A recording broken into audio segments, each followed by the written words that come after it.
Hello, everyone. Welcome to the Canadian for Long-Term Care 10+3 Town Hall. This is our sixth. Normally, we would start with going directly into talking to our guest speakers, but tonight we just wanted to address something very quickly. Hello, everyone. Welcome to the Canadian for Long-Term Care 10+3 Town Hall. Sorry about that. So on Wednesday, March 31st of this year, a long-term care committee designed to create national standards was announced. The committee is comprised of the Standards Council of Canada, the Health Standards Organization, and the Canadian Standards Association. Our group, Canadians for Long-Term Care, have been discussing the need for national standards in long-term care over the past year. On March 22nd, we joined with provincial and federal health coalitions to release a legal opinion on national standards and what Canadians need to see implemented. We have been very clear that profits need to be removed from long-term care and that legislation needs to be put in place specific to long-term care. With more on our opinion about the newly formed committee and what we're hoping for, I will now pass this to Melissa Miller. Hi, everyone. At this point in time, still very early stages. I don't think any of us are entirely certain what this means. From our perspective, to the extent that these committees have been struck to come up with recommendations that are technical, they seem to be accreditation focused. We don't see that as being anything that would conflict with what we're asking the government to do, because we're asking for legislation to be implemented. And we've been very clear in the legal opinion that we released in conjunction with the health coalitions that national standards ought to be tied to federal funding. So if the provinces want to get money from the federal government, the provinces need to comply with these national standards. We don't know what is going to be made of any of these committees that are being struck to talk about these standards. But to the extent that our government is going to adopt anything that these committees come up with, we are really urging our government to tread with transparency and complete accountability, because there's a lot at stake here.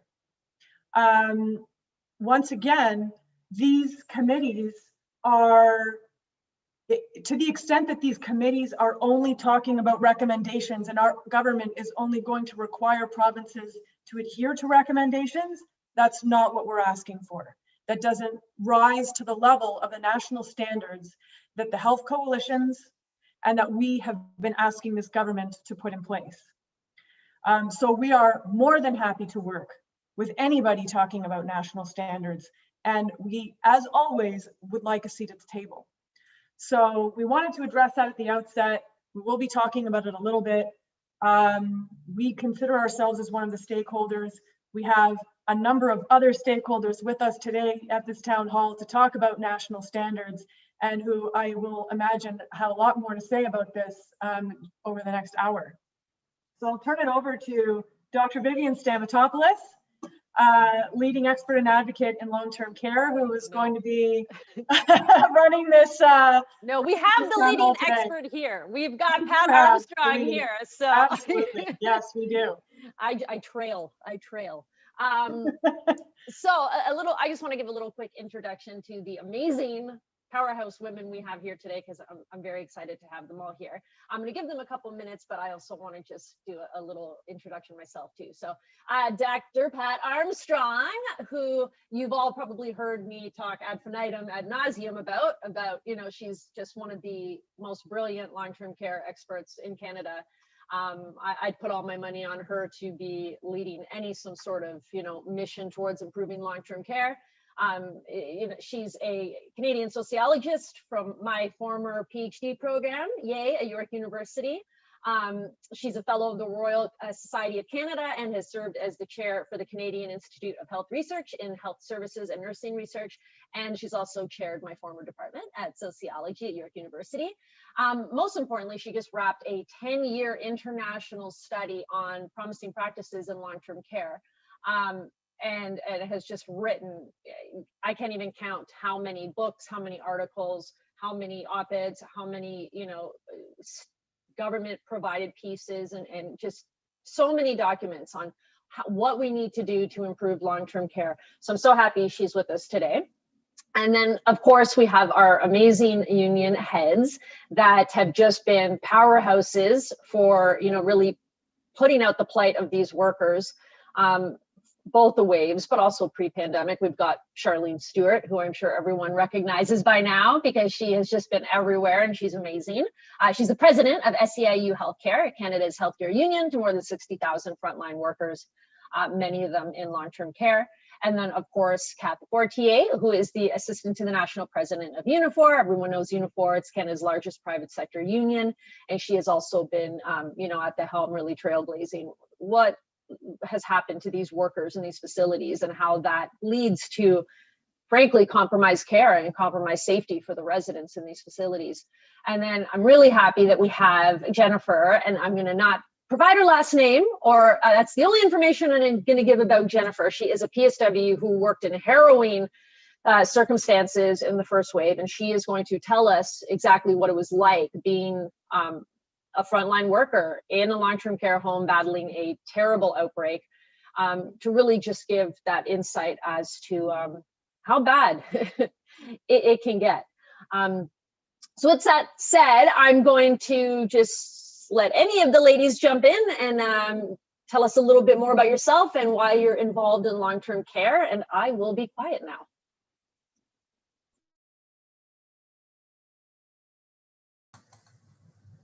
I guess I'll unmute first. I don't see anybody jumping in, so it really is a pleasure to be here today with all of you.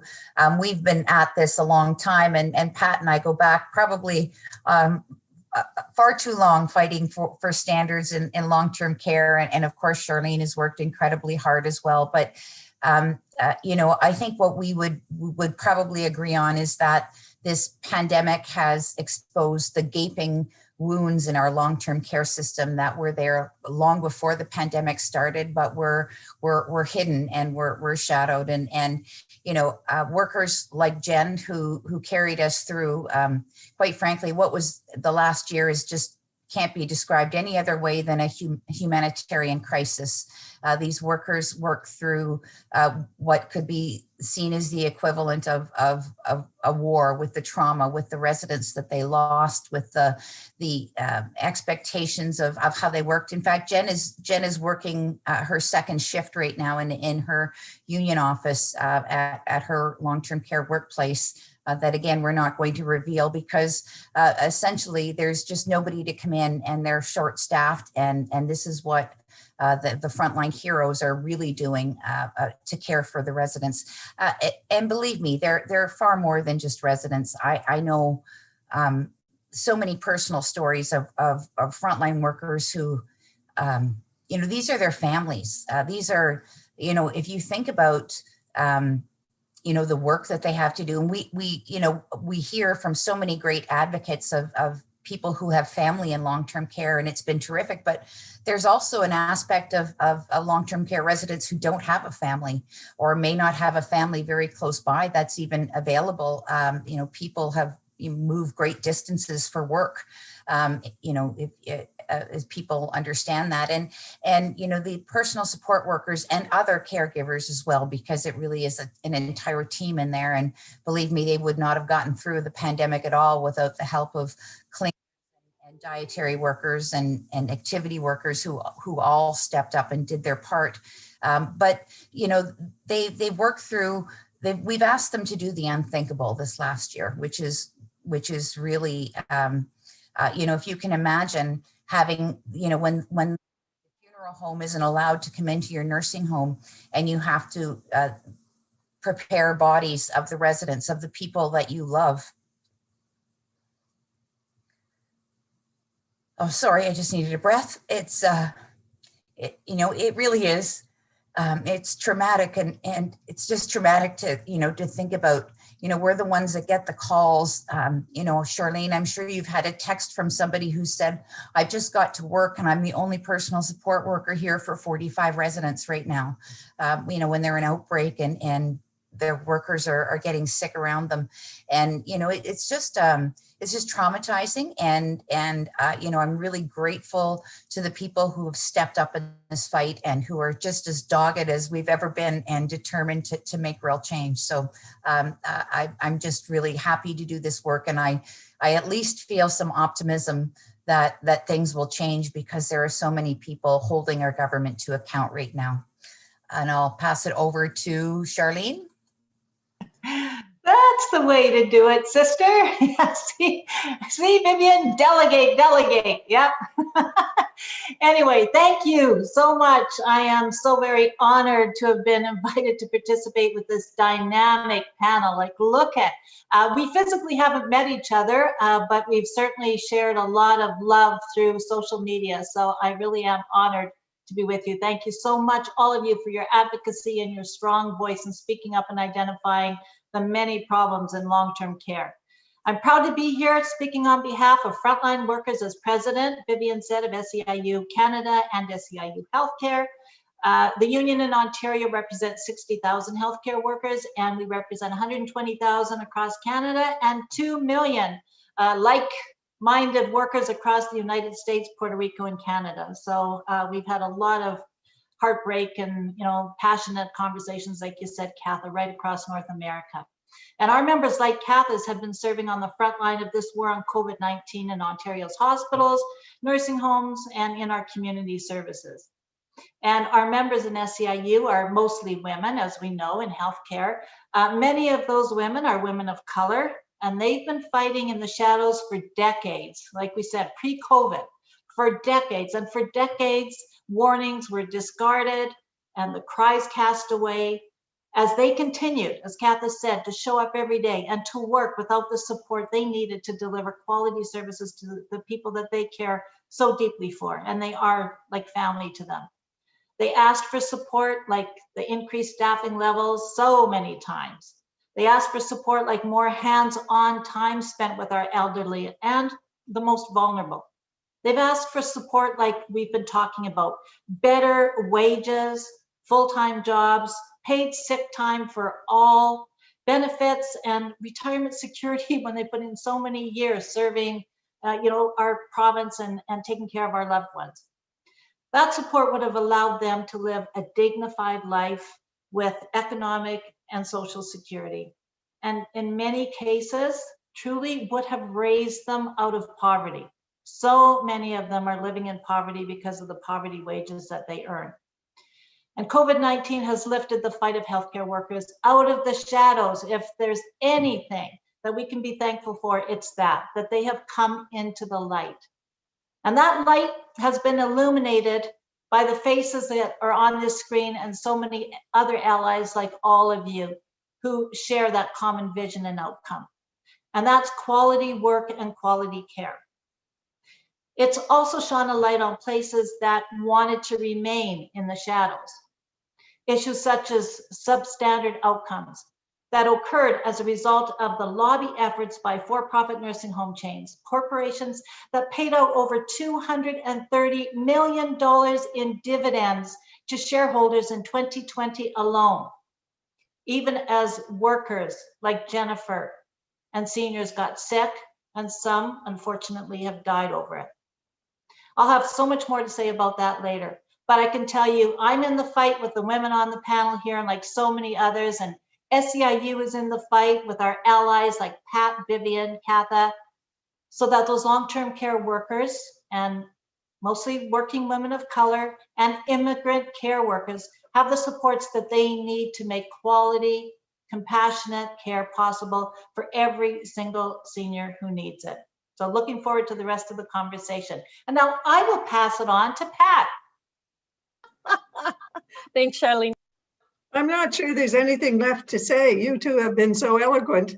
What I would add, in addition to my thank you for being invited here, for all of the work that all of you do that is so incredible, especially in these times, and has become so evident in these times. I would say that all of our research has been done in a partnership with unions and community organizations. And one of the reasons for that, and that's why I'm going to pass it to Jennifer, is that it's always been based on the understanding that the real experts on this work and this care are those people who do it. So Jennifer. Hello, thank you. I've worked in long-term care for 18 years as a PSW, as well as an environmental worker. And for all those years, I've been advocating for a better standard in long-term care. I started in long-term care when I was in my young 20s, and knew then and have witnessed the pieces just keep falling farther and farther. Through this pandemic, I've witnessed, lived, and we are drowning in this sector. We're drowning where our life preserver is being pulled further and further away. So I thank you, ladies, for allowing me to share my story along with many others. And I'm going to apologize in advance. This is a very emotional topic for me. Like Katha said, our residents are our family. So we care very deeply for them. So just thank you for allowing me to share our stories and our perspective from a PSW. Thank you. Thank you, Jennifer. Okay, we'll delegate now, right, Sharleen? I'm on it now. I'm on it. I've learned. I'm going to start by asking a question to Dr. Armstrong. Your research has really laid the groundwork for a lot of what we know in long-term care, particularly around staffing. And a lot of people are using your rather famous now quote that the conditions of work become the conditions of care, because it's just so brilliant and it just so perfectly hits the point home.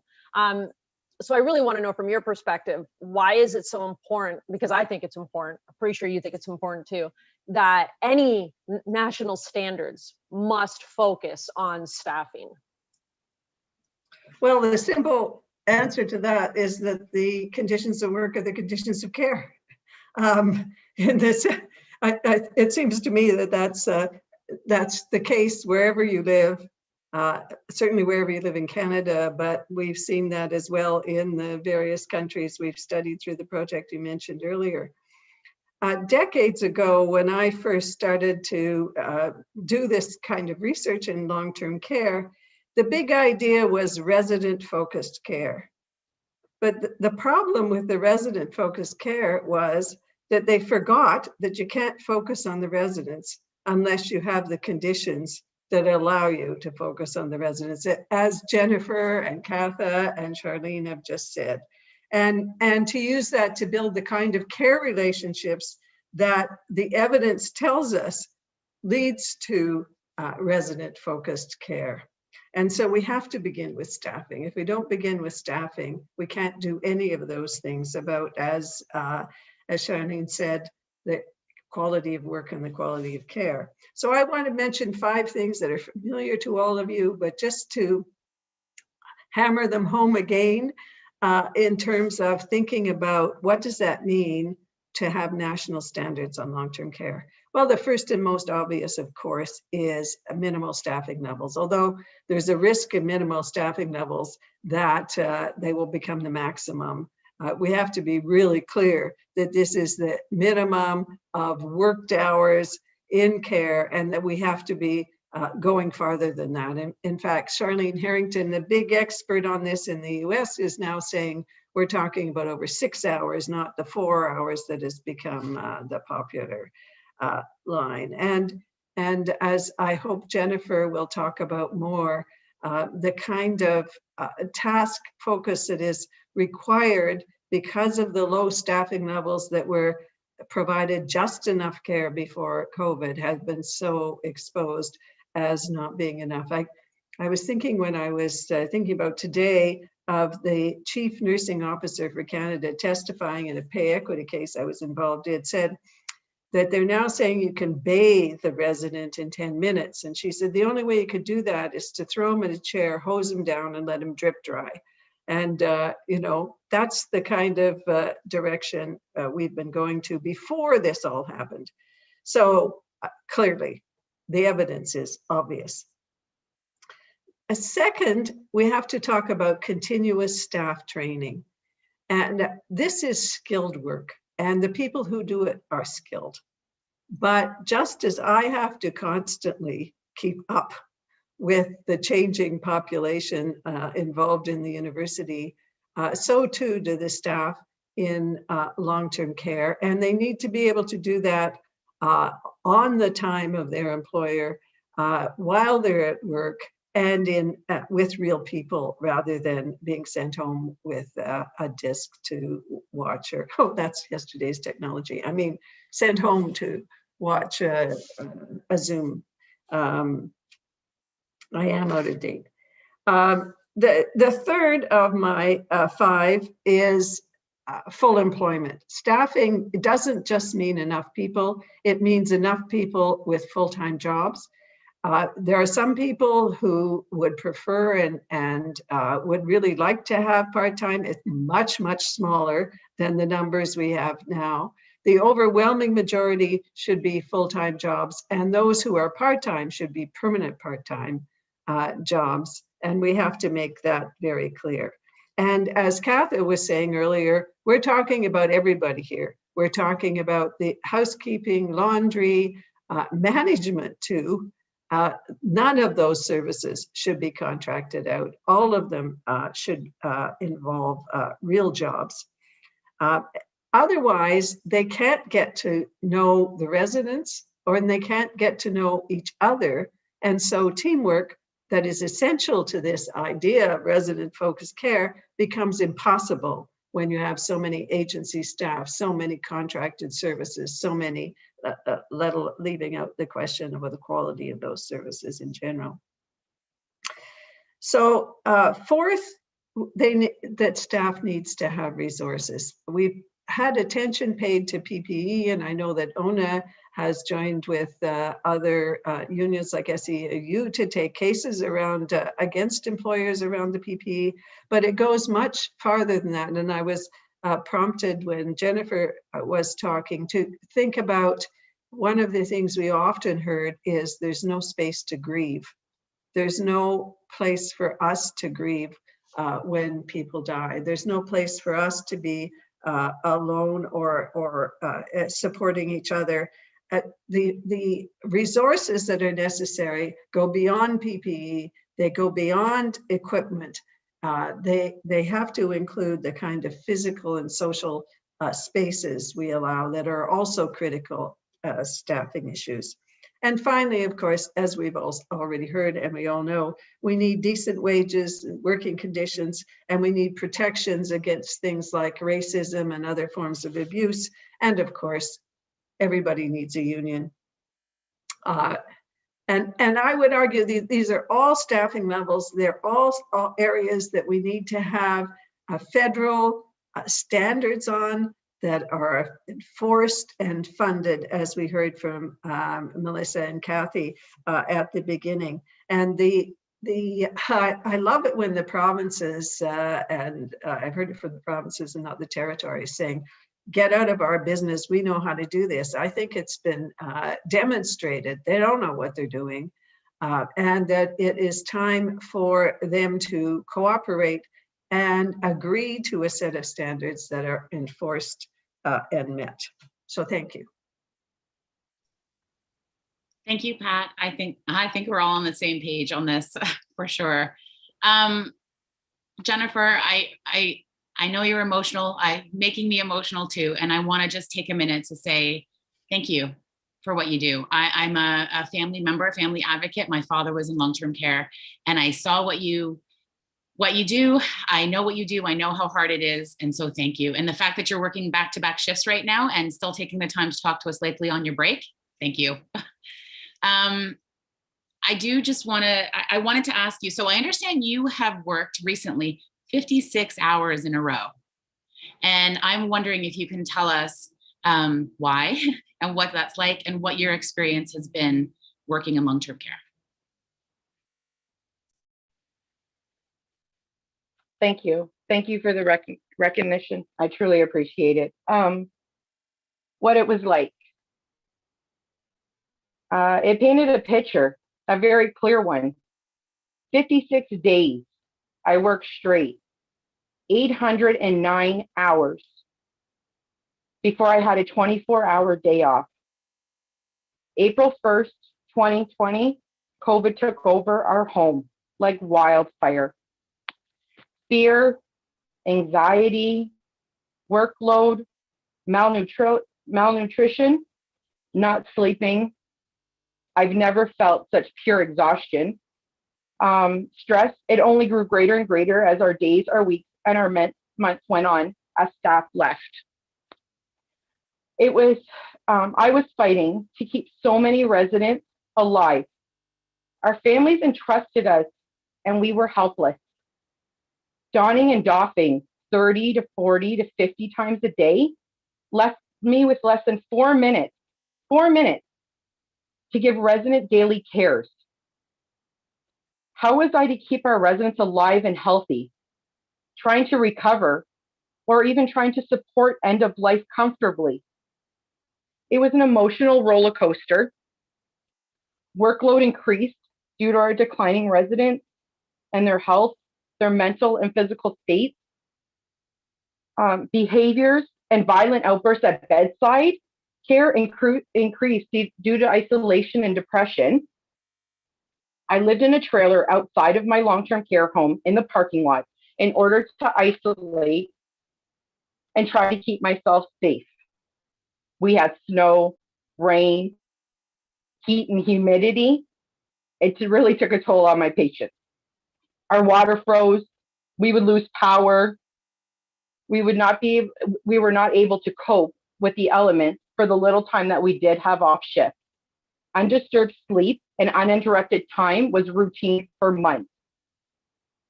I sacrificed my own health and well-being to take care of my second family, my residents, while barely speaking to my own family.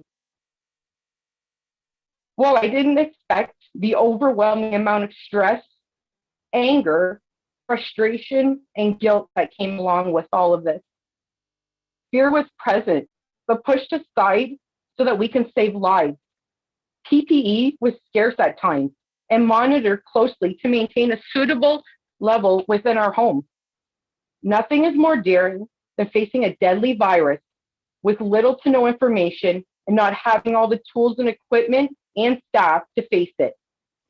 The continuous flip-flop approach with directives from the government was overwhelming, putting residents and staff safety at risk without clear explanations or tools to assist. I cried daily. Some days I couldn't cope. I struggled with my own mental stability. I wanted to give up so many times. Declining residents at a rapid rate resulting in death is a horrible way to go to work every day. I have to ask, have you ever had to beg a body of a loved one? I have, and I did it 9 times.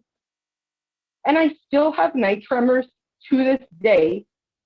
Flashbacks and after effects are taking a toll on my health. Myself, along with team members who stood to take on our long-term care frontlines, have felt like we have battled a war that we just cannot win. But the bonds, the trust, the situations we face will never be forgotten, and we will always be burnt. They will always be buried deep inside each and one of us. PTSD is on a rise in this sector, and it needs to be recognized. Mental health is staring all of us in the face. PSWs are compassionate and caring and giving angels. We would risk our lives working 12 to 16-hour shifts, short-staffed, heavy workloads, violent situations for at most $20 an hour. How many people do you know that would do that? We want to be valued in long-term care for the important roles that we provide. We are the backbone in this sector. We love what we do, and that's why we do it. But increased wages, realistic resident ratio, more hours for bedside care, and staffing stability is a must to even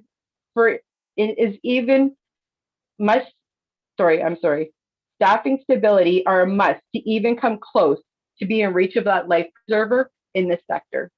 Thank you.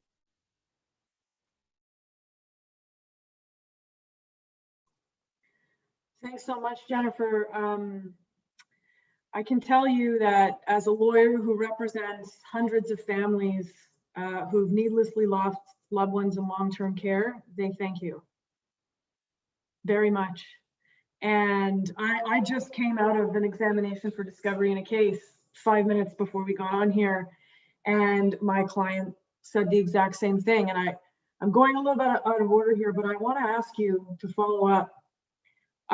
What would it mean to you to have time to spend with a resident so that you could get them to eat or could get them to shower when they didn't want to? How important is it to have a personal relationship for those basic elements of care?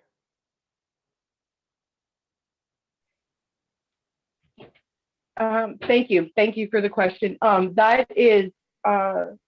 huge for us. I never leave a shift not feeling some kind of guilt. If you don't take that time to sit and bathe a resident properly, or take that one-on-one time to find out why maybe they don't want to be bathed. And like Pat said, maybe it's because they think it takes less than 10 minutes. I can't throw them in a chair and just wet them down. Do you shower like that? They need that good soak. They need, they need that one-on-one time.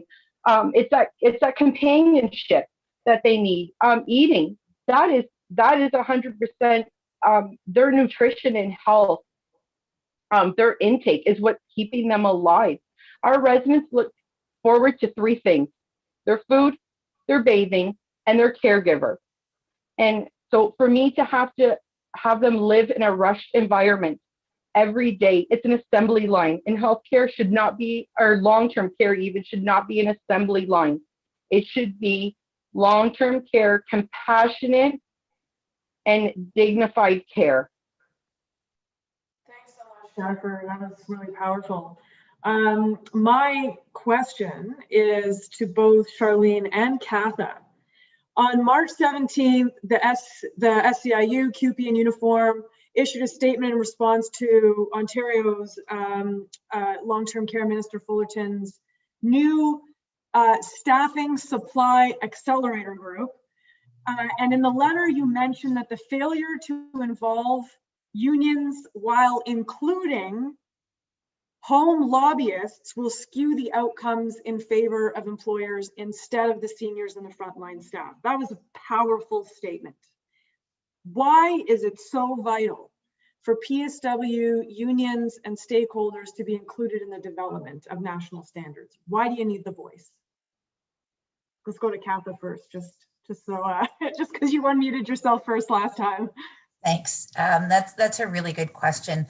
I'll tell you, right before, a few months before the pandemic, we had a lobby in Queen's Park about the staffing shortages and the personal support worker crisis that was already coming to a head, and we couldn't get we got a meeting. I think Jen was on my lobby team, and we met with I believe it was Minister Fullerton's staff at the time. She wasn't able to meet with us, but they're missing, and just from listening to Jen, they're missing the powerful voice of what's, and I mean, I know there's lots of voices, there's families, there's residents themselves, but you can sense the truth that's coming from Jen and so many others like her.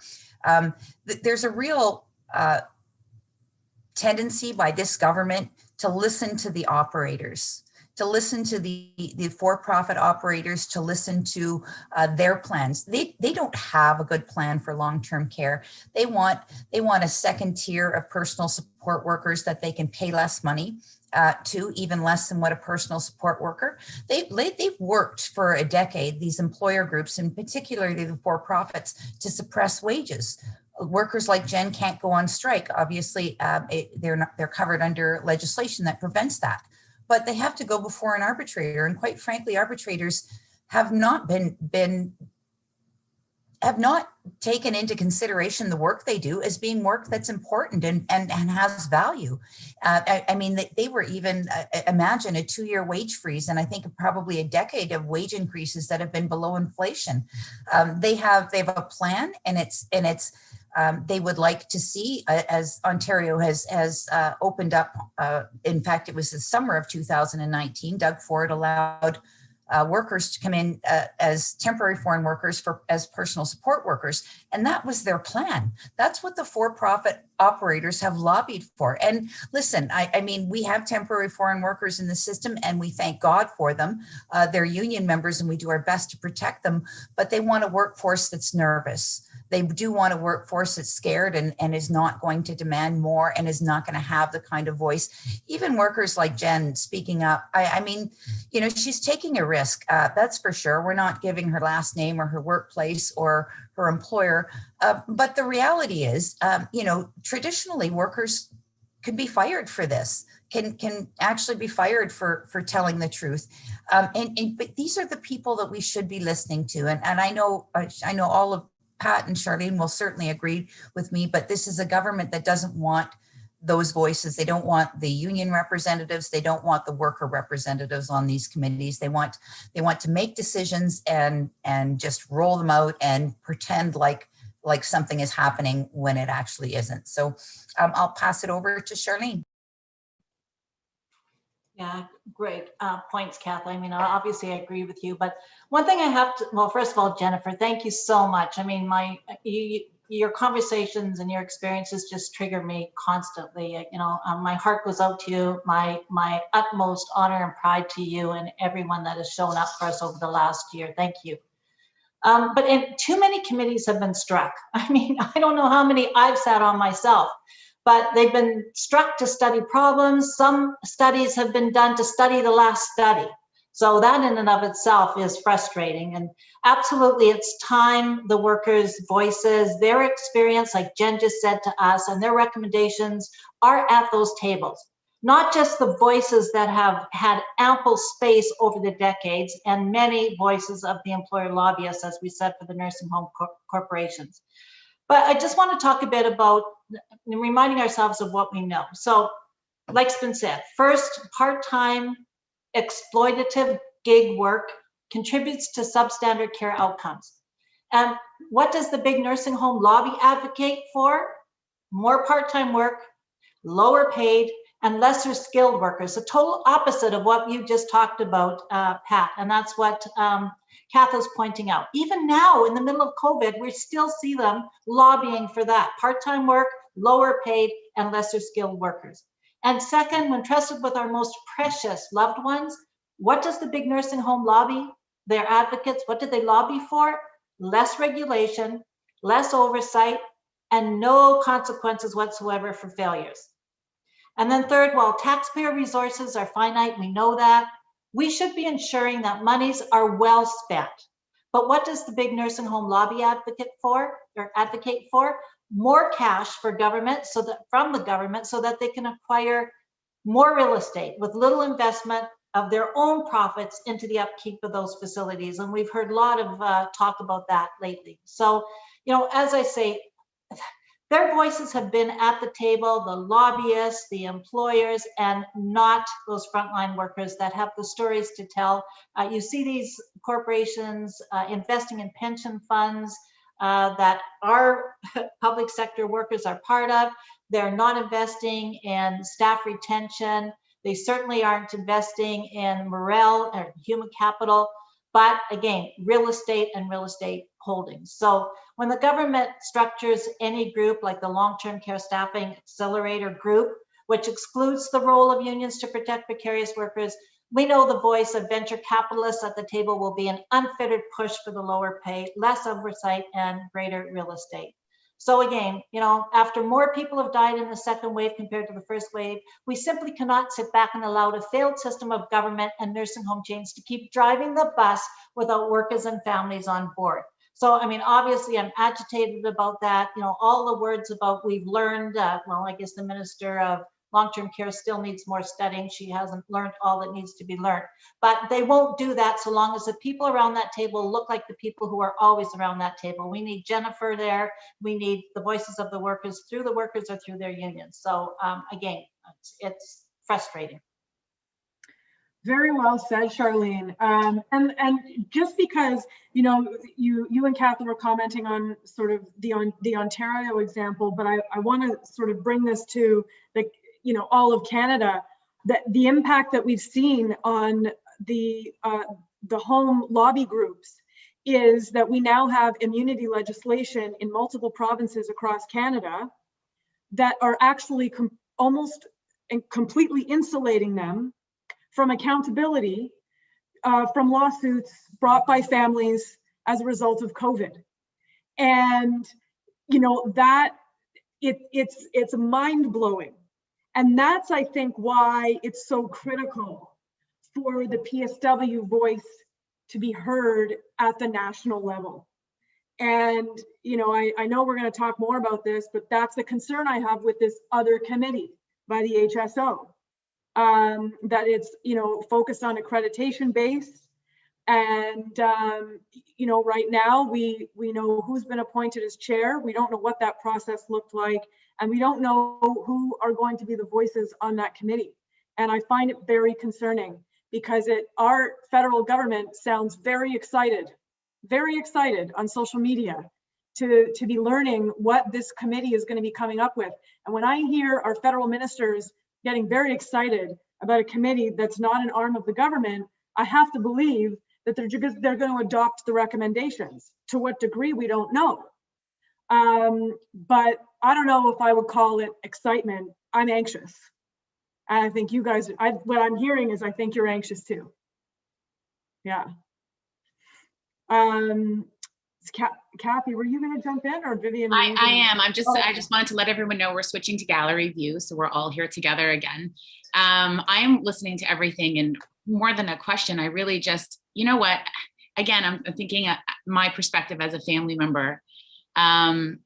I wish that PSWs could and would talk, that there was that safety. I think we need to really create that for them, because I can say that I would have really appreciated it. And one of the conversations I had after my dad died was with a frontline worker who told me what my last dad's days were like, what his last days were like, how important that is to me. I can't even begin to tell you. So I hope we can create an environment and find ways to do that, because it's really, really important. Vivian, did you want to ask any open questions we can all discuss? Sure. We all saw that there was this announcement recently about there being 2 new standards committees being launched, and the public calls have been put out. And you know, I've been very vocal already about my criticisms. I think we're starting off on the wrong foot. I don't think we need further accreditation. I think we have Quebec as an example of where accreditation doesn't help. And the fact that we still have the majority of homes in Ontario as well that are accredited, and what good has that done? What we have been wanting and what we want to see is a federal government that will actually legislate both, ideally, residential long-term care and home care into some form of, you know, parallel legislation. You don't have to amend the Canada Health Act, but something that brings it into public nonprofit delivery. Because fundamentally, if you're starting off with the acceptance that for-profit has a place in long-term care, in my opinion, is a big problem. And I don't think, frankly, we're going to ever see the kinds of changes we need until we phase out for-profit. I really don't. So I'm disheartened that we don't see a more clear push by the federal government for that. I think that has to be where we start, and I'm not sure what any of these committees are going to actually achieve. You know, I've come out and said I think it's a futile practice if all we're going to do is just add more regulations and just like this. We know that this sector is already overregulated and it's not solving the problems. We need to do something different. And now is not the time to have more regulations, more accreditation, and just more opportunities where we can see just how captured this sector is. Because in my opinion, this sector, especially in Ontario, is particularly beholden to the for-profit lobby. So I want to know how you all feel about whether you think we need more regulations, more accreditation, or you know, what you think we really need. Can I jump in here? We did a paper that's called "It is a Scandal." We looked at what happened in responses to crises in the 6 countries involved in our project. And the most common response was more regulations, but the regulations were focused on the workers. not on the structural conditions. This long-term care commission, or whatever it's called, it won't be any use if it doesn't look at the structural conditions. And of course, one of the important structural conditions is ownership, because we know that makes a difference. And I sure hope that they don't spend all their time talking about private rooms as opposed to 4 bedrooms as the solution. But I think that one of the ways we can go right now at the for-profits is to demand staffing standards and conditions of the sort I just described, because this is really where they're making their money, is on the ways they treat the staff, because that's the biggest expenditure. So if we required them to have so much more full-time employment, if we required them to pay people decent wages. I interviewed a human resource manager in Norway. She'd just come from their equivalent to the CBC, and I asked her what surprised her most when she came to this very large long-term care home, and she said, I couldn't believe how hard these women work. Mm. And when I asked her what she would do if she was in charge, and she said, well, if I was in charge of Norway, we would pay these women what we pay the men on the oil rigs, because these women work harder. And that's leaving out the skill question. To go back to what Sharleen and Katha and Jennifer were all saying, the failure to recognize the skill involved in this work, in the entire range of work, whether we're talking about dietary or housekeeping or laundry, are also skilled aspects of the work in these areas. As Jennifer said, the mealtime is the big event of the day, right? It's so important, not just to health, to nutrition, but to the whole experience of working in long-term care, both for the staff and for the residents, as well as for the families, because we have always insisted that it's all those who live in, work in, and visit in long-term care that we have to take into account. So the final thing I would say about accreditation is, unless they fundamentally altered how accreditation works, I don't think it can make a difference. I was just reading some research recently that did a systematic review on accreditation that said there was better indicators on falls, that they did better on falls than in other areas, but that was the only area. So then my first question would be, did they do better on falls because they put more people in wheelchairs? Right, which is something that we have seen a lot. So I think that this commission is going to happen. I think that we have to pressure it very strongly to say it has to look at structural conditions, and it has to be open to all of these aspects, and that it has to mean more than a stamp and a picture you put outside your home to say we are accredited. And one of the reasons that in Ontario, the for-profits are the ones that are accredited is that it costs money and takes a lot of time. So it's kind of a dumb way to spend your money in some ways, you know, unless it is going to make a big difference in the end. And so I think it's really important that we ask, are all of these questions open? The person who's been appointed the head says they are. So I think it's really important that all of us make sure that they are, because I think you're right. The federal government is looking to this as their answer. If I could just add a couple of points to that, Pat, and that was excellent answer, of course. You know, the for-profit long-term care industry has become experts on putting on a show. When the compliance officer comes in, everything is ready. There's extra staff on. Things look beautiful.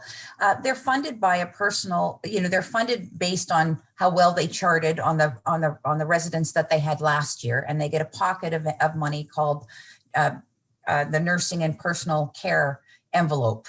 And they always talk about this, and they say, this is all we can give. And this is, we spend all of that money. Well, they do spend it all because they have to give it back. But they're crafty. They are so. Katha, they no longer have to give it all. But my understanding now is that Ford changes to be 68%. Well, I'm not surprised, but the point being is that they've used what they do is they can cut housekeeping hours. That doesn't come out of nursing and personal care, and have personal care workers and nurses cleaning fridges in a long-term care home.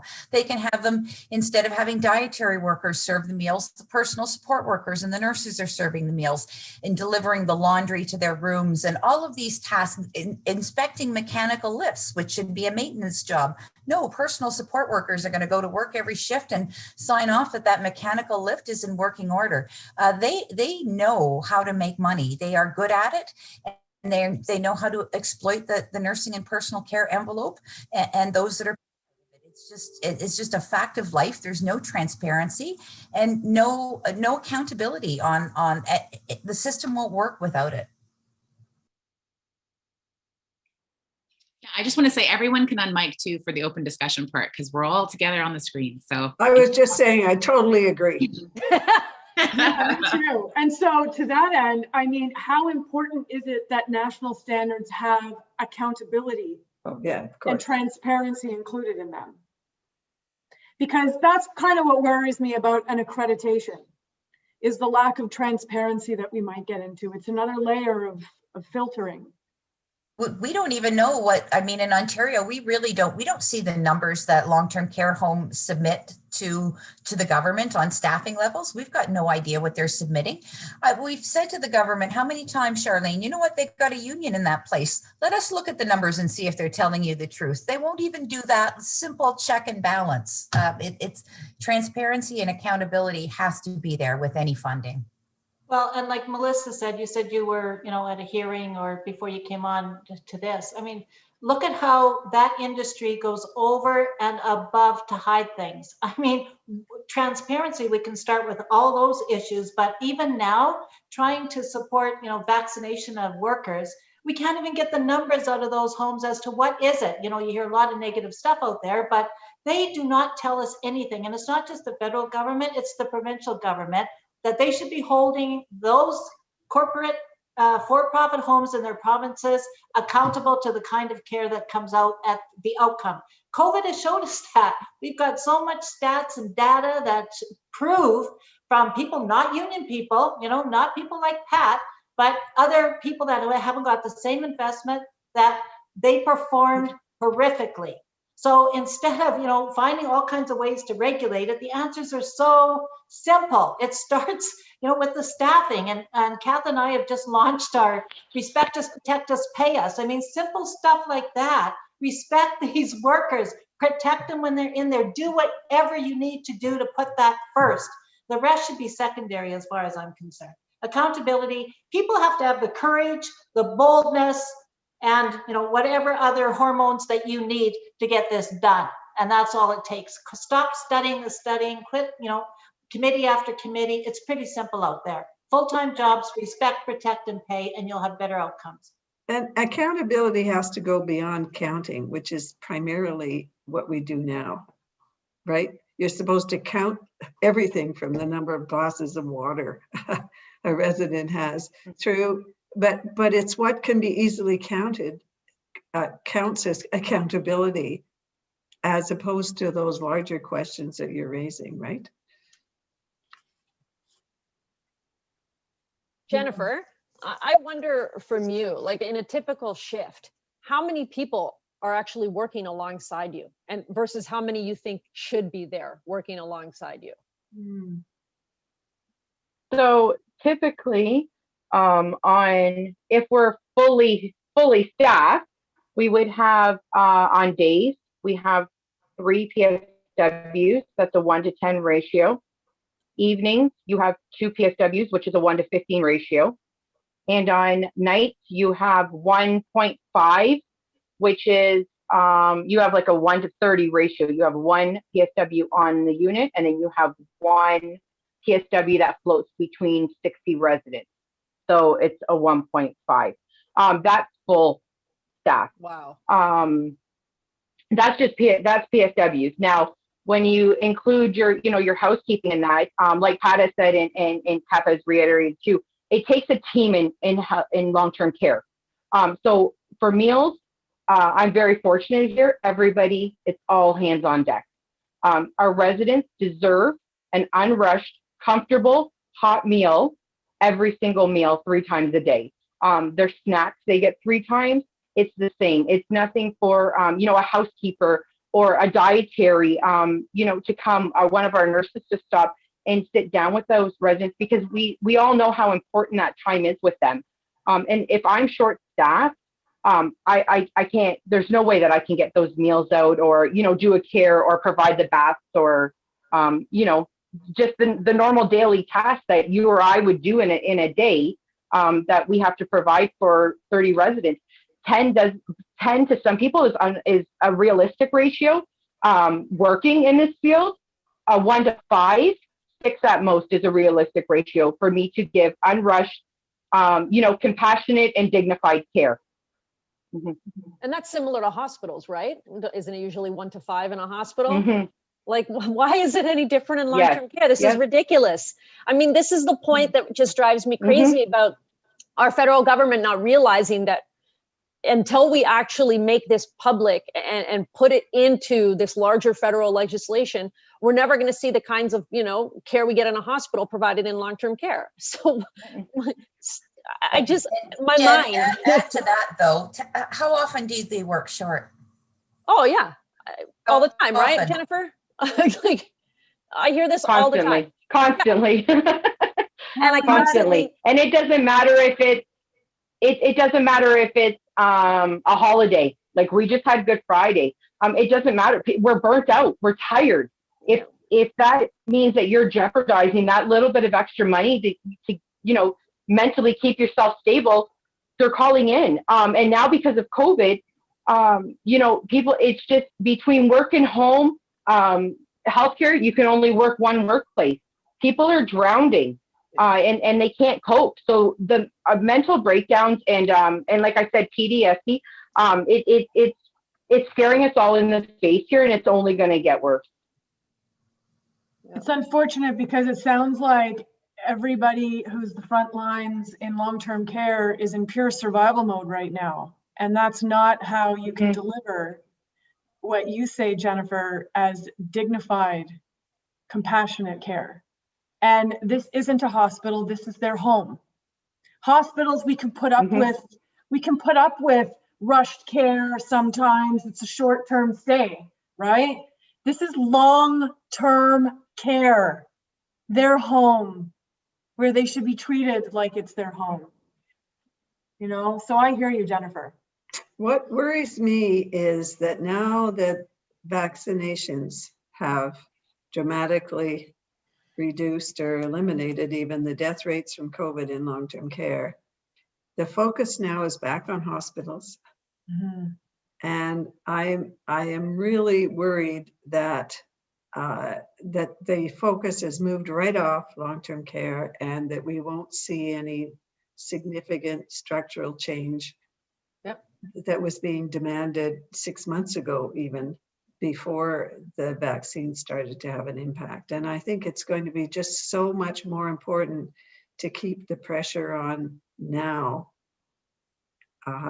because that it's going to be forgotten. All of what was so emphasized during COVID,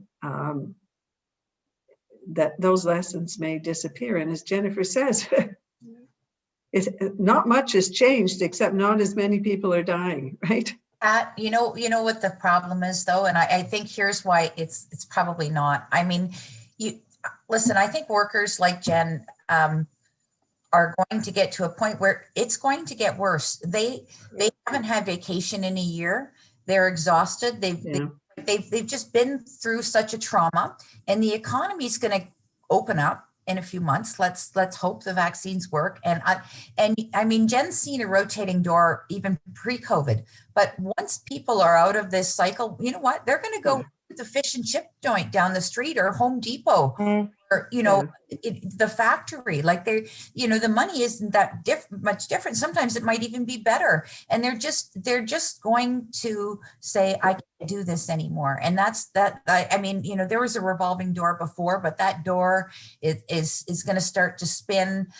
You know, things are going to settle down, and people are going to have other options for work, and they're going to leave in droves. And, you know, I mean, right now they've got the pandemic pay to end on June the 30th. I can't imagine what those homes are going to look. And believe me, the pandemic pay doesn't go far enough. We should be giving it to everybody that's working frontline and long-term care. But I just don't know what's going to happen on July 1st. I just don't. I think that might be the thing that snaps people, and they say, you know what, you're taking away $3 an hour, which, you know, I think people have a real weird perception. I remember talking to an employer who said, well, what does $3 an hour mean? And I'm like, well, that's a cart of groceries for someone. That's shoes for their takeout. Like, that's all, like, you know, those are important things for people. They don't get it. And by the way, they're putting it right back into the local economy. I mean, they're an account in the Caymans. But we're going to come to a real come to Jesus moment, you know, at the end of June, when, you know, these workers have been denied pay equity. We've been fighting for pay equity for 15 years for these workers. Like, it is just, the crisis is people are going to bust. Like, it's at the end, and you know, the pandemic may be over, but or, you know, coming to a close. And you're right, residents aren't dying, which is fabulous that they vaccinated. Yes. They're not. You know, that's terrific news. But the crisis isn't over, and the crisis is going to get worse, and we're all going to feel it. I mean, Jen, I'm sure you know of workers who are thinking of leaving if you're not yourself, right? Like, this is things people are talking about. Yeah, I think we're out of time, but it runs by so quickly. What a statement to end with, right, Vivian? I mean, yeah, I really hope that, you know, the federal government is paying attention to, especially the frontline workers, and the residents as well. I think those are the two voices which have, for some reason, been ignored the most, and especially in Ontario. I mean, try getting a meeting with Minister Fullerton. Forget it. I'd rather find a unicorn. It's not going to happen. So she talks to, I'm sure she has a lot of meetings with the lobby. I bet I would put my money on that. But I don't know any family that has been able to meet with her, and I know that you ladies haven't been able to get meetings with her on many occasions. So that's the missing puzzle piece here. And I'm really glad we had, you know, not only today's group, which was the PSW perspective, but also last week, which we heard the nursing perspective, and they're very similar. But in particular, you know, the PSWs have really been exploited, in my opinion, and that's something that really needs to be focused on, and you guys need to be involved. So I really hope people are paying attention, and we'll keep doing what we're doing. And just thank you all so much for being such you know what women, and doing what you do. And I just adore you all, and I look up to you. And Jen, thank you so much. And we're here to help any way we can. And I hope you know we value you, and we all value you. So thank you so much, everyone. And